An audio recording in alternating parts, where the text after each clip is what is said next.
يا أيها الذين آمنوا اتقوا الله وقولوا قولا سديدا يصلح لكم أعمالكم ويغفر لكم ذنوبكم ومن يطع الله ورسوله فقد فاز فوزا عظيما أما بعد فإن أصدق الحديث كتاب الله وخير الهدي هدي محمد صلى الله عليه وسلم وشر الأمور محدثاتها وكل محدثة بدعة وكل بدعة ضلالة وكل ضلالة في النار أيها الناس اتقوا الله فإن الله عز وجل أمرنا أن نتقيه ورسوله صلى الله عليه الصلاة والسلام أوصانا بذلك والتقوى وصية الأولين والآخرين সম্মানিত মুসলিয়ানে কিরাম আমি আমার নিজেকে আপনাদেরকে আল্লাহর তাকওয়া অবলম্বন জানাচ্ছি। তাকওয়া অবলম্বন ছাড়া কোনো ব্যক্তি কোনো নিস্তার নেই। তাকওয়া অবলম্বন করলে আখিরাতে জান্নাত পেয়ে আপনি ধন্য হতে পারবেন, আর তাকওয়া অবলম্বন না করলে দুনিয়া এবং আখিরাতে আপনি সবচেয়ে ক্ষতিগ্রস্ত ব্যক্তির অন্তর্ভুক্ত হয়ে যাবেন। তাকওয়া অবলম্বন করার জন্য নবী রাসূলদের অনুসরণের কোনো বিকল্প নেই। গত পর্বে আমরা আলোচনা করেছিলাম নবী রাসূলদের কী প্রয়োজনীয়তা রয়েছে, মানুষের জন্য নবী রাসূলের প্রেরণে কী প্রয়োজনীয়তা রয়েছে, কেন আল্লাহ তাআলা নবী রাসূল পাঠালেন। সে বিষয়ে আমরা জেনেছি যে নবী রাসূলদের যে আলো নিয়ে এসেছেন সে আলোতেই জগৎ আলোকিত হয়েছে। নবী রাসূলরা না হলে জগৎ অন্ধকারে থেকে যেত। নবী রাসূলদের প্রেরণের পিছনে যে হিকমত আল্লাহ তাআলা কোরআনে কারীম উল্লেখ করেছেন তা হচ্ছে যে বান্দাদের প্রতি দয়া করা। আল্লাহ তাআলা বলছেন লাকাদ মান্নাল্লাহু আলাল মুমিনিন ইদ বাআসা ফীহিম রাসূলাম মিন আনফুসিহিম।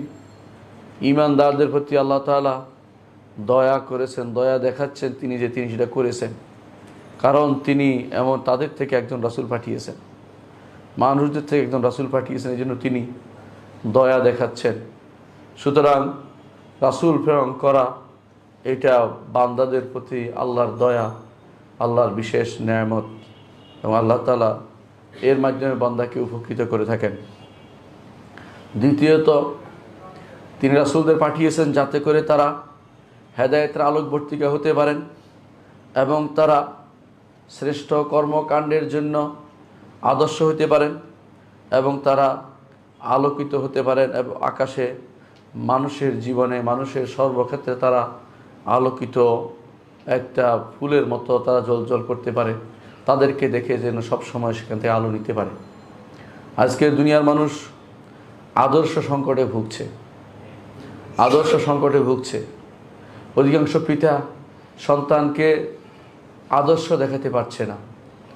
তাদের পিতাদের ছোটকাল থেকে উচিত সন্তানকে দেখানো যে তোমাদেরকে হতে হবে মুহাম্মদুর রাসূলুল্লাহ সাল্লাল্লাহু আলাইহি ওয়াসাল্লামের অনুসারী, তিনি যা যা করেছেন সেটা তোমাদেরকে করতে হবে, এবং রাসূলুল্লাহ সাল্লাল্লাহু আলাইহি ওয়াসাল্লামকে অনুসরণ করে যারা জান্নাতে গেছে তোমাদেরকে তাদের মতো হতে হবে।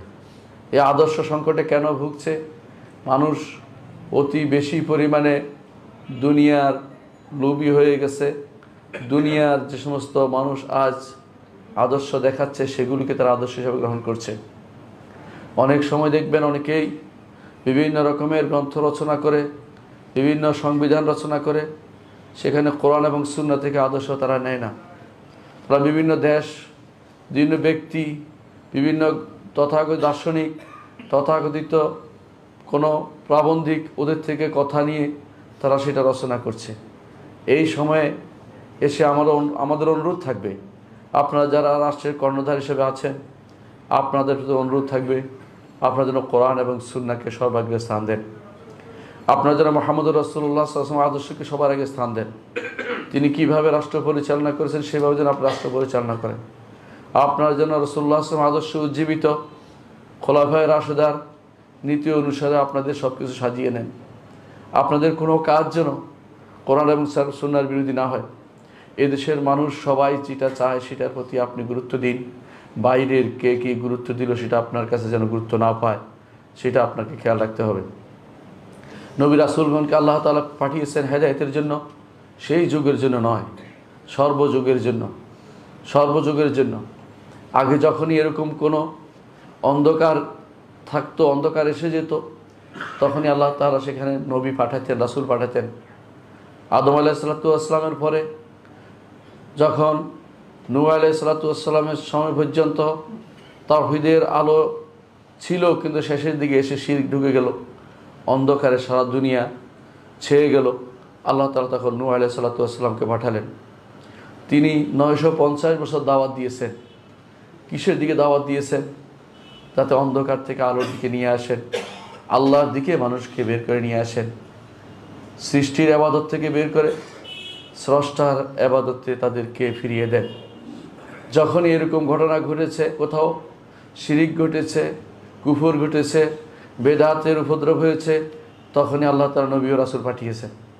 সেই হিসাবে আমাদের নবী মুহাম্মদুর রাসূলুল্লাহ সাল্লাল্লাহু আলাইহি ওয়াসাল্লাম পরে যেহেতু আর কোনো নবী আসবেন না, আর কোনো রাসূল আসবে না, সেহেতু আমাদেরকে জানতে হবে তিনি যা রেখে গেছেন সেটার উপরেই আমাদেরকে চলতে হবে।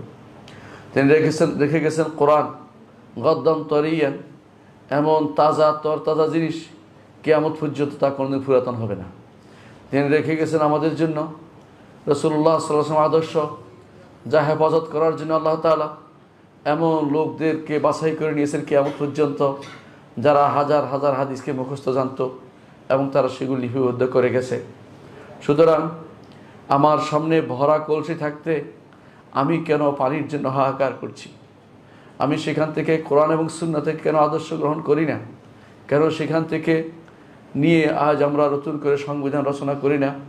কুফরিতে ভরা সংবিধানকে কেন আমরা পরিত্যাগ করি না? এটা আমাদের নিজেদের ঈমানের কাছে প্রশ্ন রাখার বিষয়। সম্মানিত মুসল্লিয়ানে কেরাম, মুহাম্মদুর রাসূলুল্লাহ সাল্লাল্লাহু আলাইহি ওয়াসাল্লাম তিনি কিয়ামত পর্যন্ত যত মানব গোষ্ঠী আসবে সবার জন্য প্রেরিত হয়েছে। আর এই কোরআন কিয়ামত পর্যন্ত থাকবে, যতক্ষণ পর্যন্ত আল্লাহ তাআলার ইচ্ছা না হবে তিনি উঠিয়ে নেবেন। যখন মানুষ তার উপর আমল ছেড়ে দিবে তখন তিনি উঠিয়ে নেবেন। এর আগ পর্যন্ত তা থাকবে। রাসূলুল্লাহ সাল্লাল্লাহু আলাইহি ওয়াসাল্লাম আদর্শ থাকবে। যারা কোরআন এবং সুন্নাহ থেকে বিমুখ হবে, আল্লাহ তাআলার কোনো ক্ষতি করতে পারবে না, দ্বীনের কোনো ক্ষতি হবে না, তার নিজেদের ক্ষতি নিজেরাই টেনে আনবে। ওয়ালা ইয়াদুররু ইল্লা নাফসাহ, নিজেরাই শুধু ক্ষতি করবে। আর যে ব্যক্তি দুনিয়াতে আল্লাহ এবং তার রাসূলের আদর্শকে মেনে নেবে, রাসূলদের রেখে যাওয়া সে আদর্শকে সারা জীবন লালন করবে, আখিরাতে তারা জান্নাত পেয়ে ধন্য হবে। আর যারা দুনিয়াতে বিমুখ থাকবে তাদের সম্পর্কে আল্লাহ তাআলা বলেছেন, ওয়ামান আ'রাদা আন যিকরি ফাইন্না লাহু মাঈশাতান দানকা ওয়া নাহশুরুহু ইয়াওমাল কিয়ামাতি আ'মা। যে কেউ আমার জিকির থেকে অর্থাৎ কোরআন এবং সুন্নাহ থেকে মুখ ফিরিয়ে থাকবে, কোরআন এবং হাদিস থেকে মুখ ফিরিয়ে থাকবে, আল্লাহর দেয়া বিধান থেকে মুখ ফিরিয়ে থাকবে, রাসূলের আদর্শ থেকে মুখ ফিরিয়ে থাকবে, রাসূল যেভাবে করেছেন তার বাইরে চলবে, ফাইন্না লাহু মাঈশাতান দানকা, দুনিয়ার জীবনে তার জন্য ভালো কিছু পাওয়া যাবে না, কবরও তার জন্য ভালো কিছু নেই, সংকীর্ণ জীবন তার জন্য থাকবে। কোনোদিন সে শান্তি নাগাল পাবে না। শান্তি করে দৌড়াতে থাকবে, শান্তি সে কোনোদিন পাবে না। শান্তি তো সেখানে রয়েছে যেখানে আমার নবী ছিলেন, যেখানে খোলাফায়ে রাশিদা চলে গেছেন, যেখানে নবী রাসূলদের পথ সবসময় ছিল, সেই পথটি হচ্ছে শান্তির পথ। এই পথটি বাদ দিয়ে অন্য যে পথে কেউ চলতে চায়, কেউ বা সাময়িকভাবে অন্য কোনো পথে উঠতে চায়, ওই পথগুলি কখনো শান্তির পথ হতে পারে না। এগুলি কোনোদিনই শান্তির পথ হইতে পারে না। এই জন্য প্রতিটি মানুষের উচিত শান্তির পথ খোঁজা। শান্তির পথ এটা ব্যক্তির যেমন প্রয়োজন, সমাজের তেমনি প্রয়োজন, রাষ্ট্রেরও তেমনি প্রয়োজন। শান্তির পথ খোঁজা, সবার জন্য শান্তির ব্যবস্থাপনা করা। এই জন্য নবী রাসূলদের এই পথে আপনাদের ফিরে আসতে হবে, আমাদের ফিরে আসতে হবে। তাদেরকে আল্লাহ তাআলা মানার হুদা হিসেবে পাঠিয়েছেন, হেদায়েতের নূর এবং আলো হিসেবে পাঠিয়েছেন। আমাদের নবীকে সর্বশেষে পাঠিয়েছেন যাতে করে কিয়ামতের আগ পর্যন্ত আর কোনো কারো প্রয়োজন হেদায়েত কারো কিছু নিতে আমাদের না হয়। সেই জন্য যত রকমের মতবাদ আজ আমাদের সমাজে অনেকের কাছে দেখা যায়, এগুলি কোনোটাই গ্রহণ করা ইসলাম অনুমোদন করে না। সেটা যে কোনো নাম দিয়ে হোক না কেন, যেই কোনো নাম দিয়ে হোক না কেন, ইসলাম ছাড়া আর কোনো মতবাদ, কোনো ইজম, কোনো কিছুর কাজে লাগবে না, কোনোটাকেই গ্রহণ করা যাবে না। মানুষের তৈরি সমস্ত সম্পূর্ণ ইজমকে বাদ না দিতে পারলে আপনার ঈমান শুদ্ধ হবে না, আপনার ঈমান শুদ্ধ হবে না। কোরআনে কারিমে আল্লাহ তাআলা এই জন্য বলেছেন যে এরা কোনোদিন ঈমানদার হইতে পারবে না, হাত্তা ইউহাক্কিমুকা ফিমা শাজারা বাইনাহুম, আপনার কাছে যা নাজিল করে তাদের যে সমস্ত ব্যাপারে, তাদের মধ্যে যে সমস্ত ব্যাপারে বিবাদ হবে সেগুলো তারা যদি কোনো আপনার কাছে নিয়ে আসে বিচার ফয়সালার জন্য, তাহলে তারা ঈমানদার হইতে পারবে না, তারা কোনো ঈমানদার হইতে পারবে না। সুম্মা লা ইয়াজিদু ফি আনফুসিহিম হারাজাম মিম্মা কাদাইতা, আপনি যে ফয়সালা দিবেন সেই ফয়সালার বাইরে তারা আর কোনো ফয়সালাকে গ্রহণ করতে পারবে না। রাসূলুল্লাহ সাল্লাল্লাহু আলাইহি ওয়াসাল্লাম যে ফয়সালা দিয়েছেন, রসুল যে আদর্শ দিয়েছেন, সেটা সব দিকে দিয়েছেন। ইবাদতের যেমন দিয়েছেন, আকীদার যেমন দিয়েছেন, দুনিয়া পরিচালনা আদর্শ তিনি দিয়েছেন, রাষ্ট্র পরিচালনা আদর্শ তিনি দিয়েছেন, সমাজ পরিচালনা আদর্শ তিনি দিয়েছেন, বেচা কেনার আদর্শ তিনি দিয়েছেন, পরিবার পরিচালনা আদর্শ তিনি দিয়েছেন। তাহলে আপনি কোথায় যাবেন? আপনি তার রসুলের আদর্শ বাদ দিয়ে অন্য কোনো আদর্শ যদি আপনি গ্রহণ করেন, আপনি কাফির হয়ে যাবেন, ঈমানদার থাকতে পারবেন না যদি মন থেকে তা গ্রহণ করেন। যদি না জানেন, যারা জানে তাদের সহযোগিতা নিন, যারা জানে আলেম সমাজ আছে তাদের সহযোগিতা নিয়ে একটি সুন্দর আদর্শ সমৃদ্ধ মুহাম্মদ রাসূলুল্লাহ সাল্লাল্লাহু আলাইহি ওয়াসাল্লামের আদর্শ সমৃদ্ধ, তার নির্দেশনা সমৃদ্ধ, আল্লাহর বাণীর অনুসারে একটি সুন্দর সংবিধান আপনি রচনা করতে পারেন, যেটি কখনো আপনার যদি কেউ করতে পারে সে কোনোদিন সওয়াব থেকে মাহরুম হবে না। যতদিন সেটা থাকবে সে হয়তো কবরে চলে যাবে, সেটা তার জন্য মাইল ফলক হিসেবে থাকবে। আল্লাহর উপর ঈমান এবং বিশ্বাসের বিষয়টি আমাদের সংবিধানে ছিল, এবং যে ব্যক্তি সেটা করে গেছে তিনি কবরে গিয়েও সেই সওয়াব পাবেন। আর যারা দুনিয়াতে আছেন তারা যদি এরকম এর চেয়ে ভালো কিছু করতে পারেন, তারাও একসময় সবাই কবরে যেতে হবে। সবাই কিন্তু আদর্শ রেখে ভালো কি রাখছেন না খারাপ রাখছেন সেটার উপরে তারা আখিরাতে রিওয়ার্ড পাবেন, পুরস্কার পাবেন। সেই জন্য প্রতিটি মানুষের উচিত, যারা এই আল্লাহ তাআলা যাকে যেখানে ক্ষমতা দিয়েছে তাদেরই উচিত যে আমি কিছুদিনের জন্য ক্ষমতা পেয়েছি, এটাকে জুলুমের হাতিয়ার না বানাই, অন্যায়ের কারসাজি না করি, আমি শিরিক এবং কুফর পথ উন্মোচন না করি, তাওহীদ এবং আকীদা বিশ্বাসের উপর, বিশুদ্ধ আকীদার উপরে চলে এবং আল্লাহ এবং তার রাসূলের পথে চলে আমি আখিরাতের পথকে সুগম করে নিই। এই সুযোগে আমি আখিরাতকে আমার জন্য যথাযথভাবে তৈরি করে নেই। ঈমানদার কখনো আখিরাতকে দুনিয়ার উপরে আখিরাতকে প্রাধান্য দেয়, দুনিয়াকে প্রাধান্য দিতে পারে না। ঈমানদার সবসময় আখিরাতকে প্রাধান্য দেয়। আল্লাহ তাআলা বলছেন কোরআনে কারীমে, বাল তুসিরুনাল হায়াতাদ দুনিয়া ওয়াল আখিরাতু খায়রুন আবকা, বরং তোমরা দুনিয়ার জীবনকে প্রাধান্য দিচ্ছ, আখিরাত তো খায়র, কল্যাণকর, আবকা, তা বেশি দিন অবশিষ্ট থাকবে। সুতরাং নবীদেরকে আল্লাহ তাআলা পাঠিয়ে আমাদেরকে যে আলো দিয়েছেন সে আলো থেকে আলোকিত হতে হবে। নবীদেরকে আর যে কারণে আল্লাহ তাআলা পাঠিয়েছেন তা হচ্ছে যাতে মানুষ কোনো ওজর পেশ করতে না পারে। কোরআনে কারীমে আল্লাহ তাআলা বলছেন, ওমা কুন্না মুআযযিবিনা হাত্তা নাবআসা রাসূলা, রাসূল না প্রেরণ করে কাউকে আমরা আযাবদাতা ছিলাম না। যদি রাসূল না প্রেরণ করতো তারা বলতে পারতো যে আল্লাহ আমি তো রাসূল পাইনি, আমাদের বিবেক তো আমাদেরকে এই সমস্ত আকীদা ও শরিয়ার কোনোটাই আমাদেরকে জানতে দেয়নি, বিবেক থেকে আমরা জানতে পারিনি, আমাদেরকে আপনি কীভাবে আযাব দিবেন। কিন্তু আল্লাহ তাআলা তার চেয়ে ওজর বন্ধ করার সত্তা আর কেউ নেই।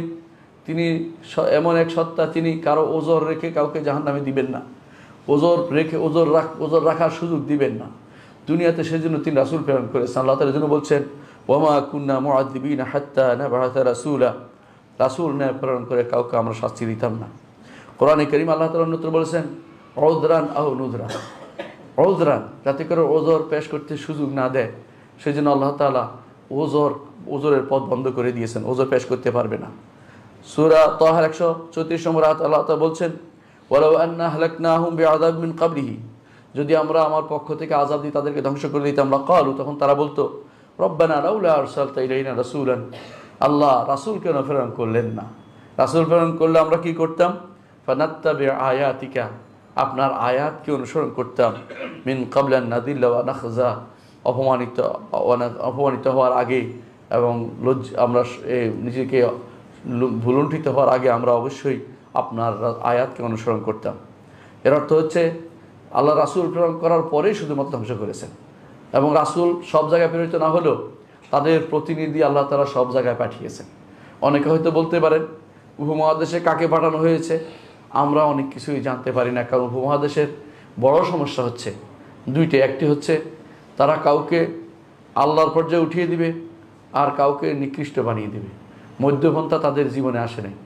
এই জন্য আল্লাহ তাআলা এখানে হয়তো এমন কাউকে পাঠিয়েছেন, আমরা বিশ্বাস করি, ঈমান রাখি, কিন্তু আমরা সেটা জানতে পারিনি, কারণ তার কওম হয়তো তারা আল্লাহ বানিয়ে ফেলেছে, নয় তাদেরকে পরিপূর্ণভাবে ধ্বংস করে দিয়েছে, কারণ তাদের মধ্যে বাড়াবাড়ি এবং ছাড়াছাড়ি সবচেয়ে বেশি। তাছাড়া এমনও হতে পারে যে আল্লাহ তাআলা অন্যখানে রাসূল পাঠিয়েছেন, সেখানে তাদের প্রতিনিধি পাঠিয়েছেন।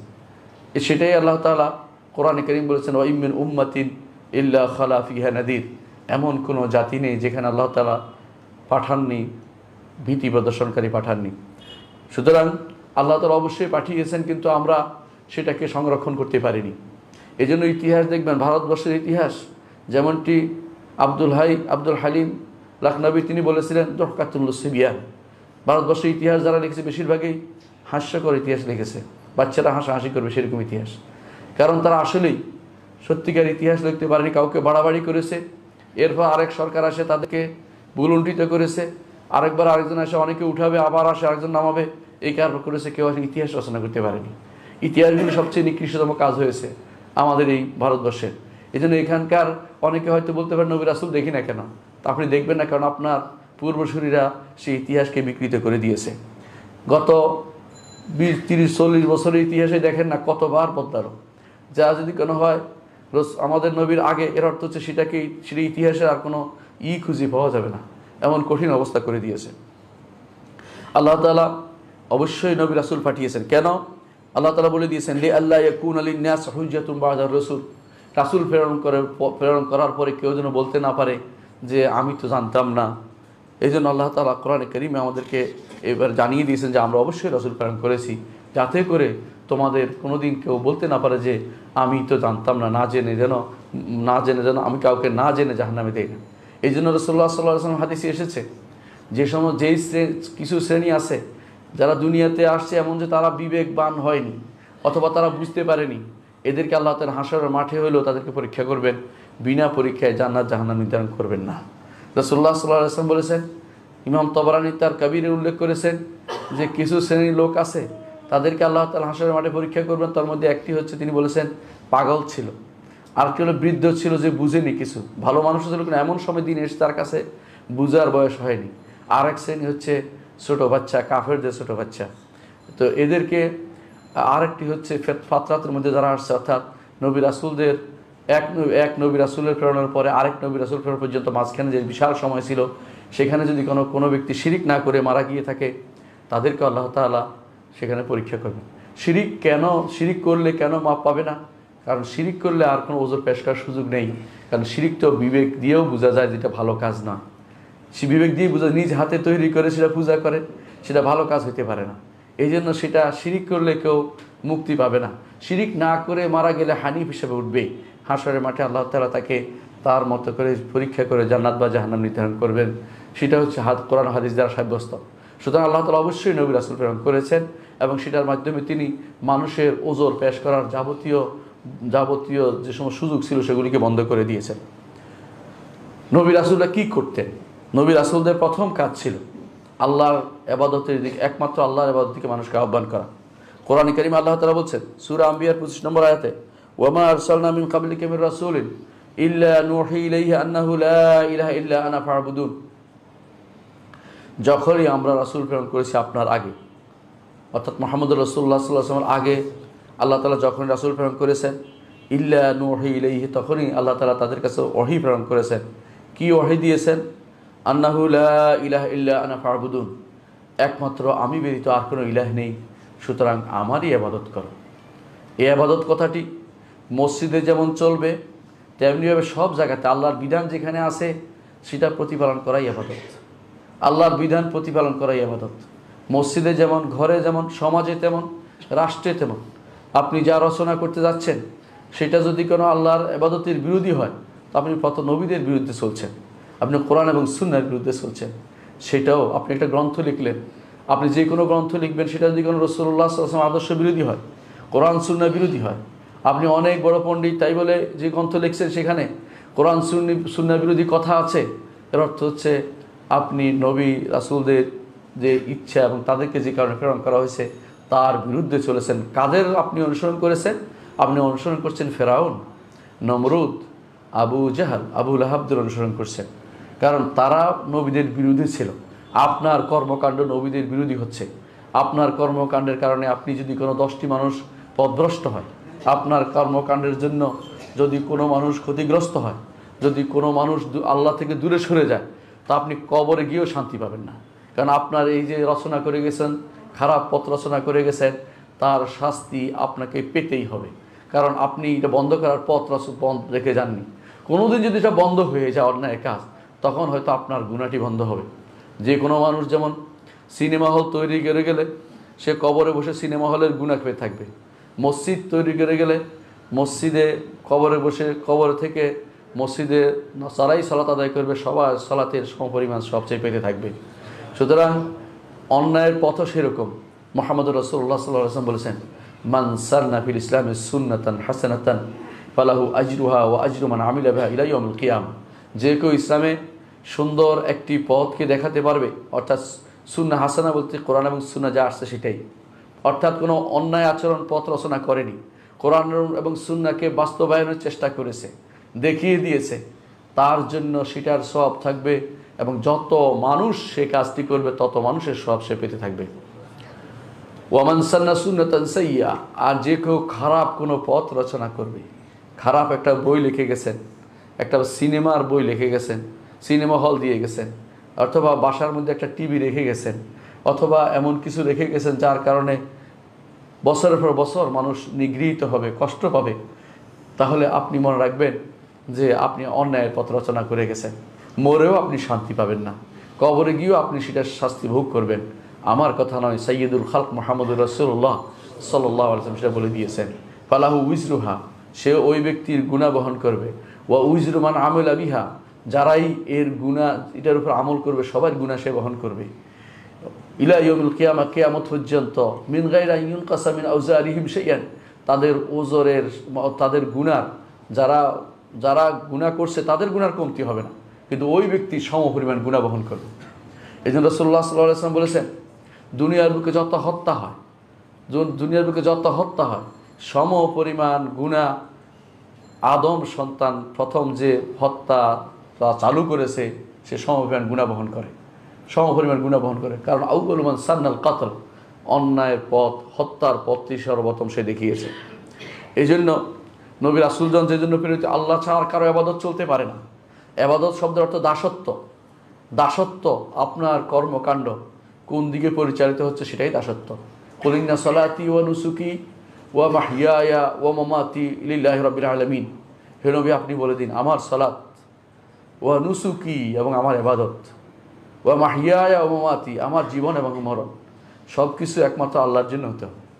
জীবনের প্রতিটি ক্ষেত্রে আল্লাহকে আপনি রাখবেন, যে আল্লাহকে সামনে রাখবো, যে তিনি আল্লাহর সন্তুষ্টিকে আপনি সামনে রাখবেন। এবং মৃত্যুর সময় আপনি চিন্তা করবেন যে আমি মারা যাচ্ছি, এমন কোনো কিছু কি রচনা করে যাচ্ছি যার কারণে আমার শাস্তি হবে? এমন কোনো কথা কি আমি কারো রক্তচক্ষুর ভয়ে বলা বন্ধ করে রেখেছি যার কারণে আমাকে শাস্তি পেতে হবে? আমার ক্ষমতা থাকার পরেও আমি এমন কোনো কাজ কি বাদ দিয়েছি যা আমি করতে পারতাম অথচ করিনি? সেই কারণে আপনাকে আখিরাতে শাস্তি ভোগ করতে হবে।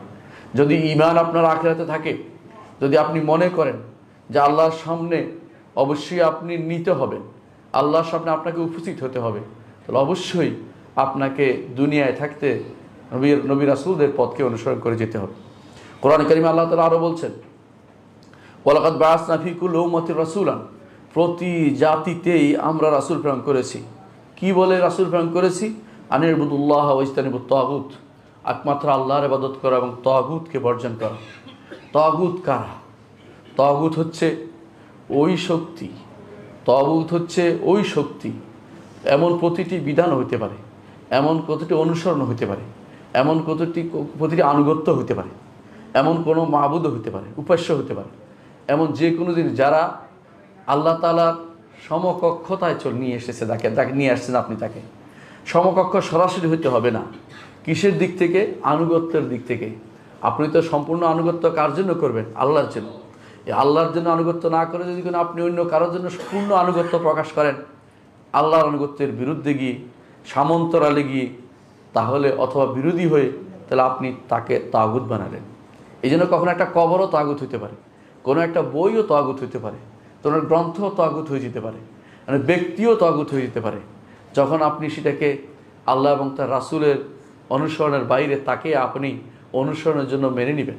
অথবা এমন কোনো নেতাও হতে পারে, যখন আপনার কাছে আল্লাহ রসুল সাল্লাল্লাহু আলাইহি ওয়াসাল্লাম সর্বোচ্চ নেতা হিসেবে বিবেচিত হয়নি, কোনো নেতাকে আপনি সবার উপরে স্থান দিয়েছেন, তার সন্তুষ্টিকে আপনি আল্লাহর সন্তুষ্টির উপরে স্থান দিবেন। এমন কোনো ব্যক্তিকে যদি আপনি সামনে এগিয়ে দেন, অবশ্যই আপনি তাকে তাগুত বানালেন। এই জন্য তাগুতের সবচেয়ে সুন্দর সঙ্গ হচ্ছে এটা, যে কেউ যদি কোনো আল্লাহর রুবুবিয়তের বৈশিষ্ট্যে, অথবা আসমা সিফাতের বৈশিষ্ট্যে, অথবা আল্লাহর ইবাদতের কোনো বৈশিষ্ট্যে অন্য কাউকে অংশীদার করে, সেই ব্যক্তি তাকে তাগুত বানালো। রুবুবিয়ত, উলুহিয়ত, আসমা সিফাত, এই তিনটি জিনিস আমরা ভালো বুঝি, অর্থ বুঝি, কিন্তু এদের বিপরীতে কাউকে দাঁড় করানো, নিজে যদি দাঁড় করায় তাহলে সে তাগুত বানালো। কেউ যদি সন্তুষ্ট না থাকে তাকে দাঁড় করানো, সেই তাগুত হলো না, কিন্তু আপনি তাকে তাগুত বানিয়েছেন। যেমন ঈসা আলাইহিস সালাতু ওয়াস সালামকে নাসারারা তাগুত বানিয়েছে, তিনি তাগুত নন, কিন্তু নাসারারা তাকে তাগুত বানিয়ে নিয়েছে, কারণ তারা আল্লাহর সামন্তরালে দাঁড় করিয়েছে সব কিছু। তাকে নবীরা কোরআন কারীম আল্লাহ তাআলা বলছেন যে রাসূলদেরকে শুধু প্রেরণ করেন লিউতা বিইজনিল্লাহ, আল্লাহর অনুমতিক্রমে আনুগত্য করার জন্য। এই নয় যে তাদেরকে ইবাদত করবেন আপনারা, এটার জন্য নয়। শুধু ইবাদত যদি করে তখন তাগুত হয়ে যাবে। ঠিক অনুসরণের ক্ষেত্রে সীমা লঙ্ঘন করলে সেটাকে তাগুত হয়ে যাবে। আল্লাহ যেটা অনুসরণ, আল্লাহ তাআলা অনুসরণের বাইরে কেউ অনুসরণ করলে। ঠিক কারো ব্যক্তি যদি কোনো ভালোবাসার দিক থেকেও কাউকে বেশি ভালোবাসেন, তাহলে আপনি তাকে তাগুত বানিয়ে ফেললেন। তাগুত বানার মূল কথাই হচ্ছে এটা, যতগুলি রুবুবিয়তের বৈশিষ্ট্য আছে, যতগুলি আসমা সিফাত আছে, এগুলি যদি কোনো, যতগুলো ইবাদতে যতগুলো এলিমেন্টস আছে, এগুলি যদি কোনো আপনি অন্য কাউকে দিয়ে আপনি আন্তরিকভাবে খুশি আছেন, আপনি তাকে তাগুত বানিয়েছেন। সুতরাং ওয়াজতানিবু তাগুত, তাগুত থেকে বেঁচে থাকতে হবে। এই হচ্ছে প্রথম নবী রাসূলদের দাওয়াতের প্রথম কাজ হচ্ছে এটা, একমাত্র আল্লাহর দিকে তারা ডাকবেন। নবী রাসূলদের দাওয়াতের দ্বিতীয় কাজ হচ্ছে এটা, যে তারা মানুষদেরকে আল্লাহর পক্ষ থেকে যা এসেছে সেটা পৌঁছে দিবেন, আল্লাহর কাছে থেকে যা এসেছে সেটা পৌঁছে দিবেন। পৌঁছে দেওয়ার দায়িত্ব, মানিয়ে ফেলার দায়িত্ব আল্লাহ তাআলা তাকে দেননি। এই জন্য আল্লাহ তাআলা কোরআনে কারীম বলেছেন লাস্তা আলাইহিম বিমুসাইতির, আপনি তাদের উপর দারোগা নন। আরও বলেছেন ফালাআল্লাকা বাখিউন নাফসাকা আল্লা ইয়াকুনু মুমিনিন, আপনি কি তাদের নিজেকে ধ্বংস করে দিবেন তারা ঈমানদার না হলে? সেটা না, আল্লাহ তাআলা অন্য আয়াতে বলেছেন ওয়ামা আলাইকা আল্লা ইয়াযাক্কা, তারা যদি পবিত্র না হয় আপনার কিছু করার নেই, আপনি তো ওমা আলাইকা ইল্লাল বালাগ, আপনার দায়িত্ব হচ্ছে পৌঁছে দেয়া। আল্লাহ তাআলা বলছেন আল্লাযীনা ইউবাল্লিগুনা রিসালাতিল্লাহ, নবীদের প্রশংসা করে আল্লাহ তাআলা বলছেন যারা আল্লাহর রিসালাতকে মানুষের কাছে পৌঁছে দেয়, ওয়া ইয়াখশাউনাহু, এবং একমাত্র আল্লাহকেই ভয় করে, ওয়ালা ইয়াখশাউনা আহাদান ইল্লাল্লাহ, আল্লাহ ব্যতীত আর কাউকে ভয় করেন। দ্বিতীয়বার বলেছেন। ভয়ের বিষয়টি কেন এসেছে? দুনিয়ার বুকে আজ অধিকাংশ দেশের মানুষগুলো বাইরের দেশের ভয়ে একেবারে চুপসে গেছে। অমুক দেশে আমাকে মেরে ফেলবে, অমুক দেশে আমাকে ক্ষমতা রাখবে না, অমুক দেশে এইটা করবো ওইটা করবো, এই জন্য আমি আল্লাহর কথা বলতে পারবো না। অমুক দেশের ভয়ে আমি এমন লোককে নিয়োগ দিব যে আমাদের দেশে সমকামিতা প্রমোট করে, অমুক দেশের ভয়ে আমি এই কাজটা করব, আমাদের দেশে যে সবচেয়ে নিকৃষ্টতম জিনা ব্যভিচারকে প্রমোট করছে। এইটা কোনোদিন ঈমানদারের কাজ হতে পারে না। ঈমানদার একমাত্র আল্লাহকে ভয় করবে, ঈমানদার রাসূলকে তা আদর্শ মনে করবে। আল্লাহ তাআলা রাসূল সম্পর্কে বলেছেন ওয়া ইয়াখশাউনা, আল্লাহকে ভয় করে।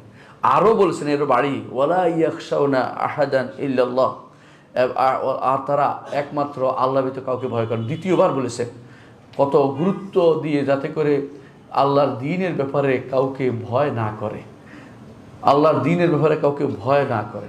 যদি কেউ আল্লাহ ছাড়া অন্য কাউকে ভয় করে, আল্লাহর নিরাপত্তা তার উপর থেকে উঠে যায়, তখন সে যেই ভয় করছে সেই ভয়ে সে পতিত হবে। আর যেই ব্যক্তি আল্লাহ তাআলা নিরাপত্তায় আসবে, তার তো কোনো ভয় নেই, মরে গেলেও সে জান্নাতে যাবে, মরে গেলেও তার অবস্থা সে আল্লাহ সব মানুষের কাছে প্রশংসিত হবে। মানুষও তার প্রশংসা করবে, তার তো কোনো ক্ষতি নেই।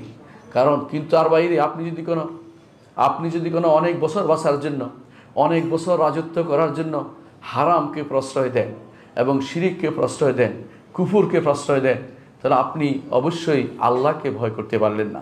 নবী রাসূলুল্লাহ যে জন্য প্রেরিত হয়েছেন সেটা হচ্ছে একমাত্র আল্লাহকে ভয় করা। নবী রাসূলদের কাজই হচ্ছে পৌঁছে দেয়া আল্লাহর নির্দেশ এবং নিষেধকে পৌঁছে দেয়া।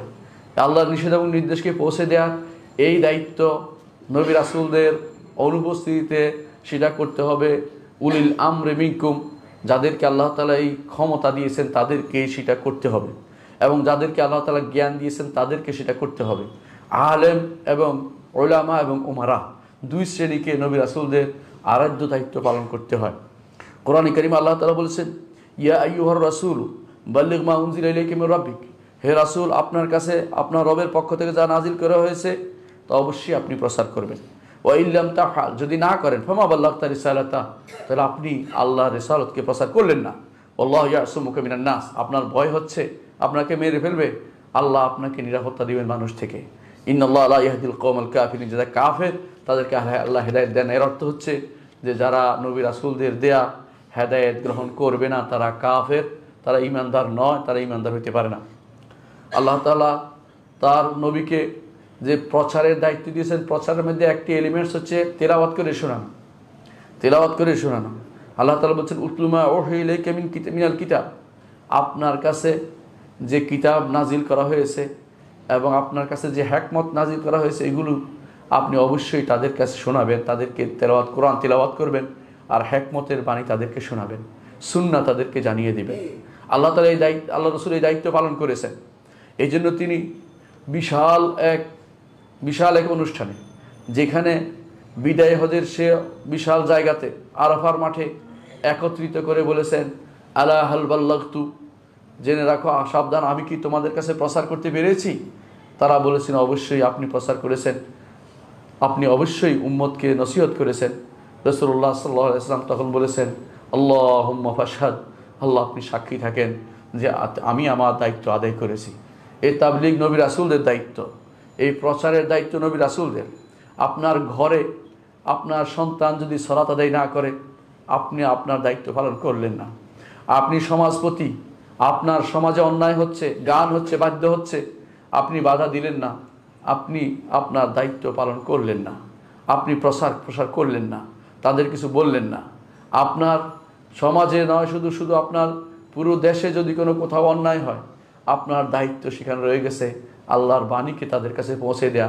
তারা ভুল করতে পারে কিন্তু আপনি তাদেরকে অবশ্যই সেটা সুন্দর করে পৌঁছে দিবেন।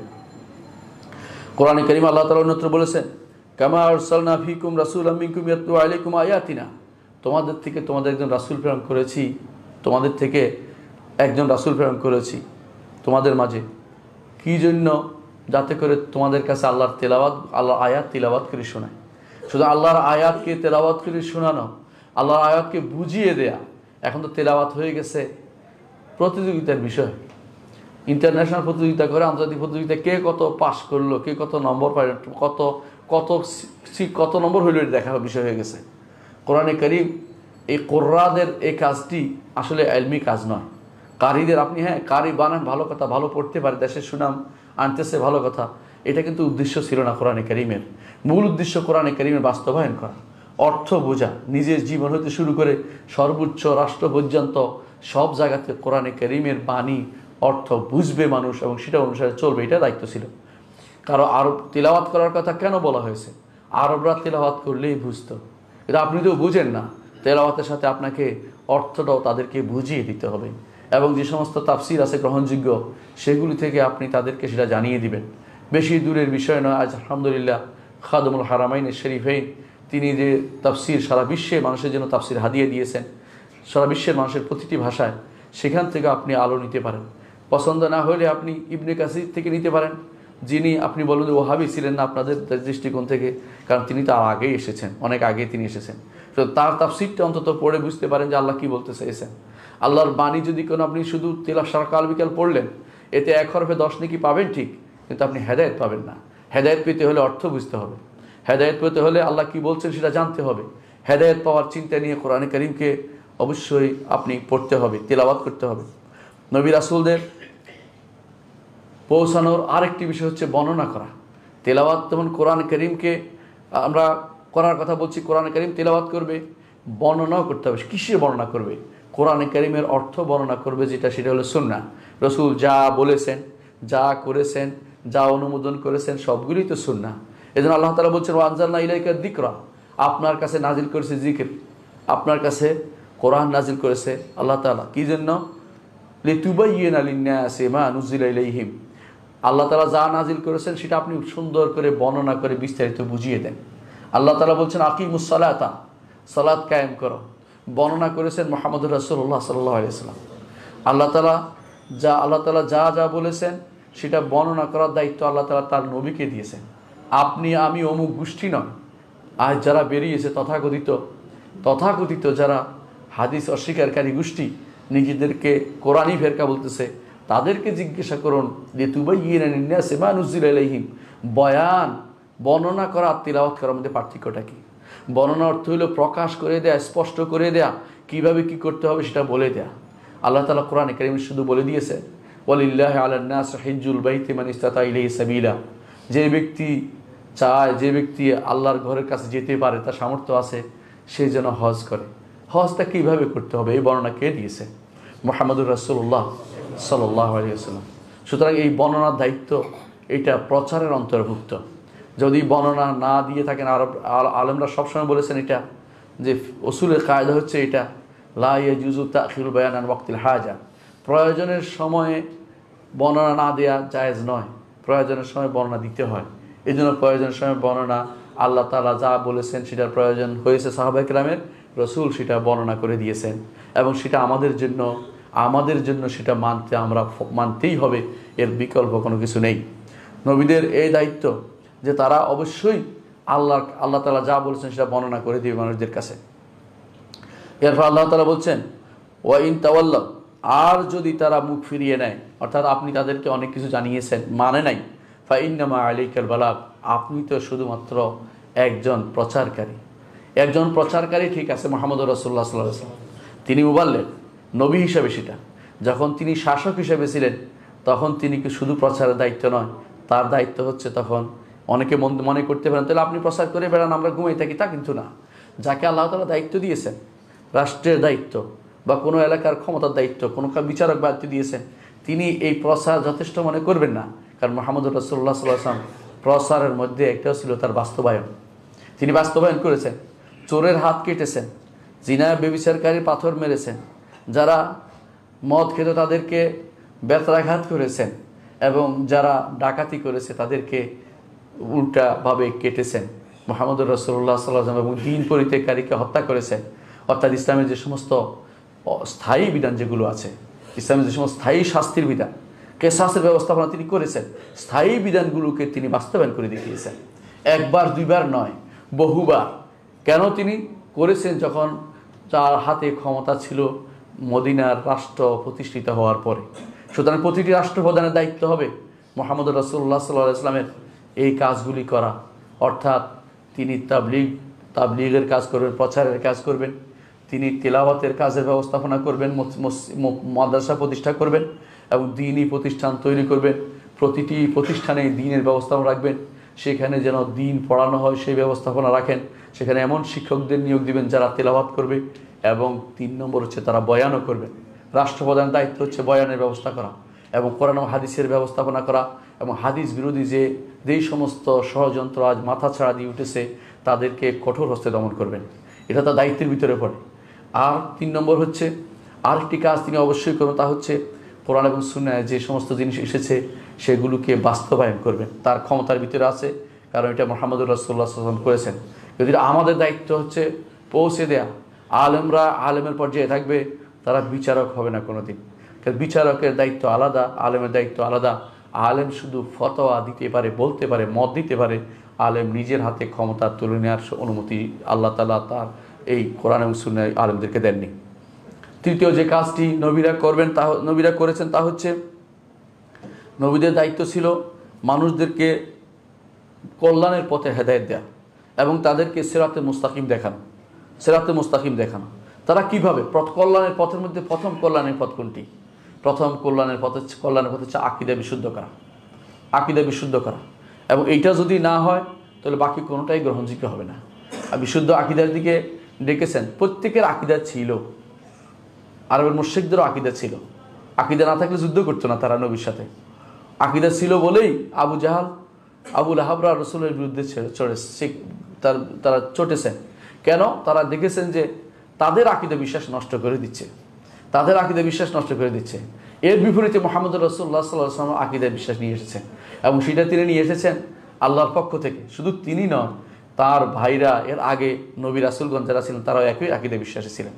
আকীদা বিশ্বাস অপরিবর্তনীয় জিনিস। এই 6টি আকীদা, আমানতু বিল্লাহি ওয়া মালাইকাতিহি ওয়া কুতুবিহি ওয়া রুসুলিহি ওয়াল ইয়াউমিল আখির ওয়াল কদরি খাইরি ওয়া শাররি, এগুলি আদম থেকে শুরু করে শেষ মানুষটি পর্যন্ত একই রকম, কোনো পরিবর্তনশীল ছিল না।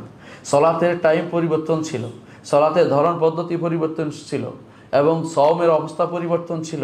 হজের জায়গা যদি পরিবর্তন হতেও পারে, যেমন না ফেরেশতারা হজ করে উপরে, ফেরেশতারা হজ করে উপরে, অর্থাৎ তারা বাইতুল মামুরের হজ করে, তেমনি আমরা হজ করি মক্কাতে, সেরকম। কিন্তু এই ইমানিয়াত জিনিসগুলো, যে আল্লাহর উপর ইমান, ফেরেশতার উপর ইমান, কিতাবের উপর, রাসূলের উপর ইমান, আখিরাতের উপর ইমান, তাকদীরের উপর ইমান, এগুলি কোনো পরিবর্তনশীল ছিল না। এগুলি অপরিবর্তনীয়, অলঙ্ঘনীয় জিনিস আপনার সংবিধানে জায়গা করে দেন। আপনি এই অলঙ্ঘনীয় জিনিসগুলো অপরিবর্তনীয় জিনিস হিসাবে সেগুলো উল্লেখ করে দিন।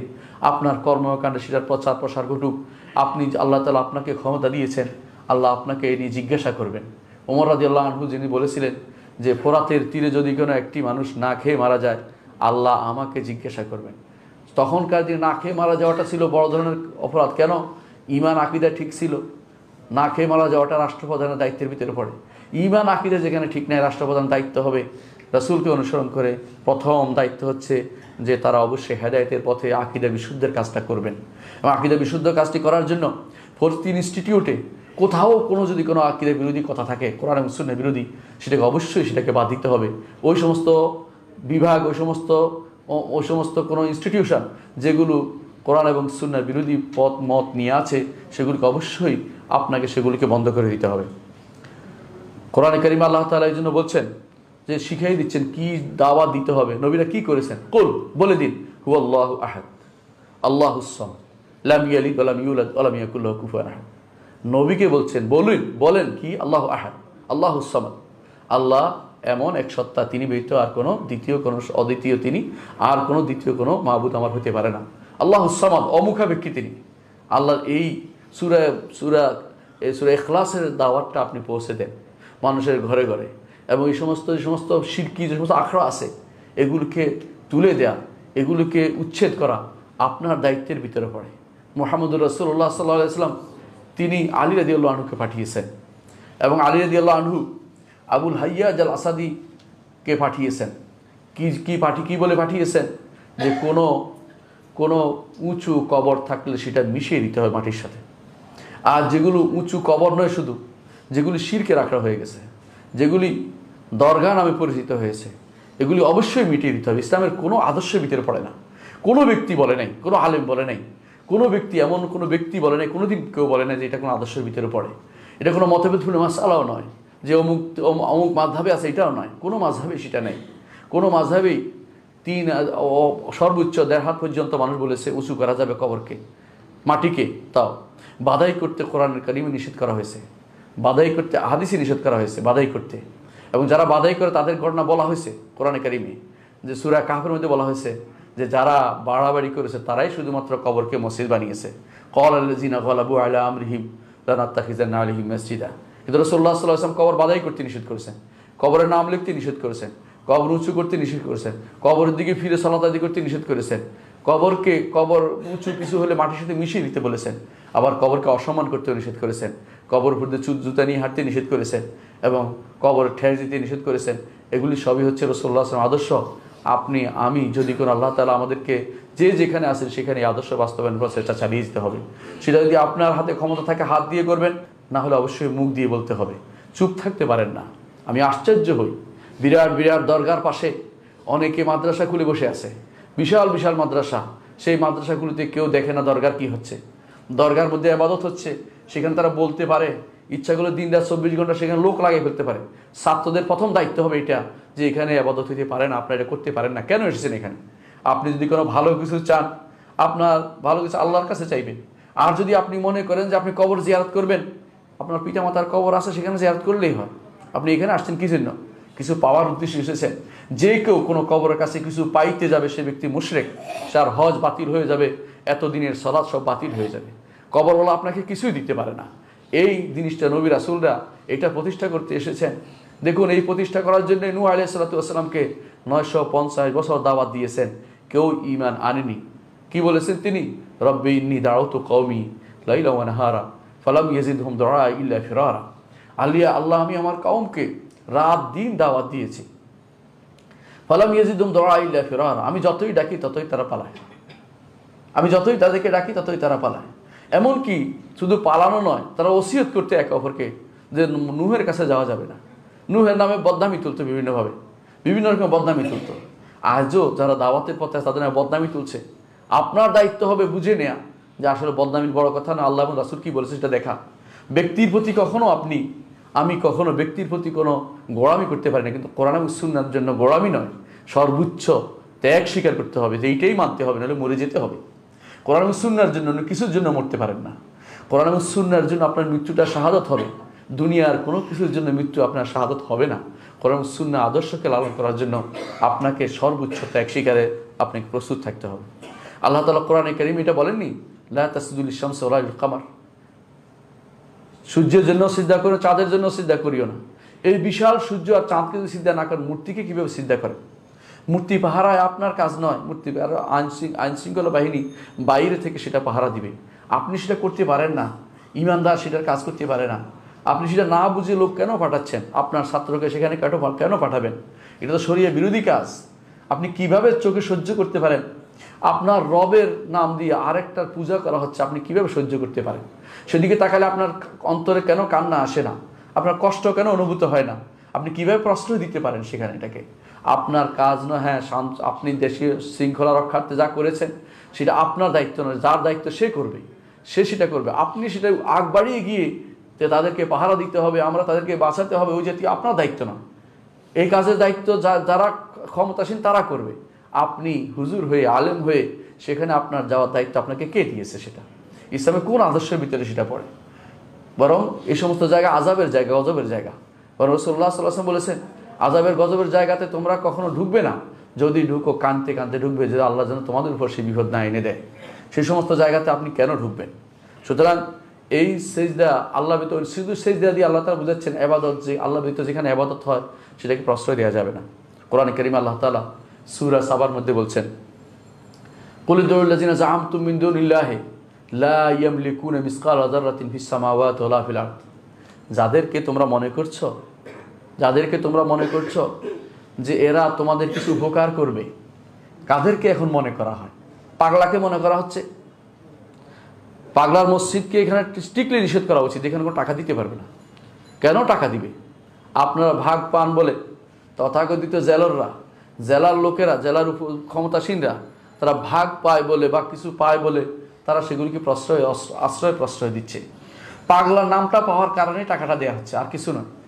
মসজিদে টাকা দিলে অন্য মসজিদ দিলে কি অসুবিধা হতো? পাগলার মসজিদে প্রতি মাসের শেষে যা পাওয়া যায় সেটা তো কোনো ইউনিভার্সিটির বাজেটের মতো হয়ে যায়, কোনো মাদ্রাসার বাজেটের মতো হয়ে যায় বছরের। এর অর্থ হচ্ছে এগুলি যে আপনি পাচ্ছেন, এগুলি কিসের টাকা নিচ্ছেন? হারাম নিচ্ছেন, প্রশ্রয় দিচ্ছেন, শিরকে প্রশ্রয় দিচ্ছেন।